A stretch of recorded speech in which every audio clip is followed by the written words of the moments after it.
Hello बच्चों, let's read the question. The question is a non-conducting thin disk of radius r charged uniformly over one side with surface density sigma rotate about its axis with an angular velocity omega.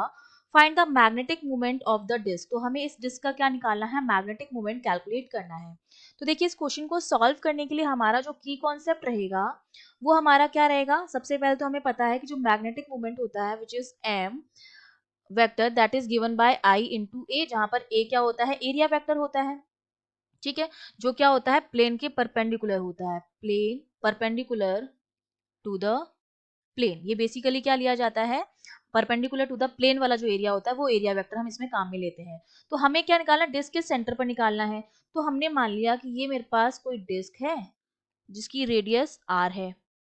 अब इसके इस पर निकालना है इस disc की वजह से, तो हमने क्या ले लिया? एक छोटा सा एलिमेंट ले लिया जो कि यहाँ से कितनी डिस्टेंस पर है? इससे x डिस्टेंस पर है. सेंटर से x डिस्टेंस पर हमने एक स्मॉल एलिमेंट ले लिया है जिसकी थिकनेस जो है वो कितनी है? dx है. ये वाली जो थिकनेस है उसकी वो dx है. और हमने मान लिया कि इसमें जो करंट फ्लो हो रही है वो di करंट फ्लो हो रही है. तो मैग्नेटिक मोमेंट जो होगा इस छोटे से एलिमेंट का वो कितना होगा? dm which is equals to D I current flow हो रही है इनटू एरिया वेक्टर आ जाएगा. ठीक है, तो अब डी आई हमारे पास क्या होते हैं? Rate of flow of charge basically D Q upon, और ये टाइम जो पीरियड आएगा वो टाइम पीरियड आ जाएगा. और चार्ज डेंसिटी हमें गिवन है सिग्मा इक्वल्स टू क्या होता है? क्यू अपॉन ए बेसिकली. तो डी क्यू की जो वैल्यू हो जाएगी सिग्मा इंटू एरिया. और एरिया कितना हो जाएगा इस डिस्क का? 2 पाई एक्स डिस्टेंस है x इंटू डी एक्स. ये एरिया हो गया हमारे पास. सॉरी, ये एरिया हो गया, उसको हमने सिग्मा से मल्टीप्लाई किया तो हमें क्या मिल गया? चार्ज मिल गया इस एलिमेंट पर. तो यहाँ चार्ज की वैल्यू लिख दूंगी sigma into 2 pi x d x upon time जो हो जाएगा कितना हो जाएगा? 2 पाई बाई ओमेगा. तो 2 पाई बाई ओमेगा, 2 पाई से 2 पाई कैंसिल हो जाएगा. डी आई की जो वैल्यू आ जाएगी हमारे पास वो कितनी आ जाएगी? Sigma omega x dx. ये मेरे पास di आ गया. अब di की वैल्यू को मैं यहाँ पुट कर दूंगी तो मेरे पास कितना हो जाएगा? ये dm जो हो जाएगा वो हमारे पास कितना आ जाएगा? Sigma omega x dx. अब ये जो एरिया वेक्टर है ना, अब ये वाला एरिया जो आएगा वो एरिया आएगा जो इसके परपेंडिकुलर है. ठीक है, ये एरिया वेक्टर होता है प्लेन के परपेंडिकुलर जो एरिया आता है. इस एलिमेंट का एरिया नहीं आएगा, इसके परपेंडिकुलर जो होता है वो हमारा ये वाला एरिया वेक्टर होता है जो मैग्नेटिक मोमेंट में आता है. उसकी वैल्यू कितनी हो जाएगी? पाई एक्स स्क्वायर. ठीक है, ये हमारे पास हो गया.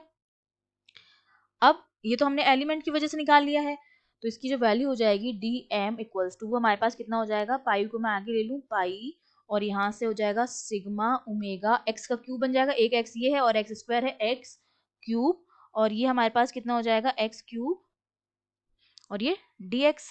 ठीक है, ये हमारे पास डीएम की वैल्यू आ गई है. अब ये तो हमारे पास एलिमेंट की वजह से आ गया है, और हमें कितना निकालना है? पूरे डिस्क की वजह से सेंटर पर निकालना है. तो बेसिकली मैं क्या कर दूंगी? अगर मुझे पूरे डिस्क की वजह से सेंटर पर निकालना है तो मैं इसको क्या कर दूंगी? इंटीग्रेट कर दूंगी 0 से r तक के लिए. ठीक है, सिंपली. तो मेरे पास इसको मैं इंटीग्रेट कर दूंगी फ्रॉम 0 टू r. तो देखो ये मेरे पास कितना हो जाएगा? m इक्वल्स टू, ये आपके पास आ जाएगा पाई कांस्टेंट है, सिग्मा कांस्टेंट है, बाहर आ जाएगा ओमेगा, और एक्स क्यूब का क्या हो जाएगा? एक्स 4 अपॉन 4, और उसमें वैल्यू रख देंगे. एक्स क्यूब का जो इंटीग्रेशन होता है वो क्या होता है? पावर में एक ऐड करते हैं, अपॉन टोटल पावर को नीचे लिखते हैं, और उसमें जब हम क्या लगाएंगे? उसमें जब हम वो लगा देंगे इसकी power, upper limit lower limit, तो ये हमारे पास कितना हो जाएगा? x4 की जगह हो जाएगा r4 डिवाइडेड बाय 4. तो ये हमारे पास क्या आ गया है? उस डिस्क के सेंटर का मैग्नेटिक मोमेंट आ गया है. ठीक है, ये हमारा क्या आ गया है? उस डिस्क की वजह से जो मैग्नेटिक मोमेंट आया है वो हमारा आ गया है. I hope you understood well. All the best.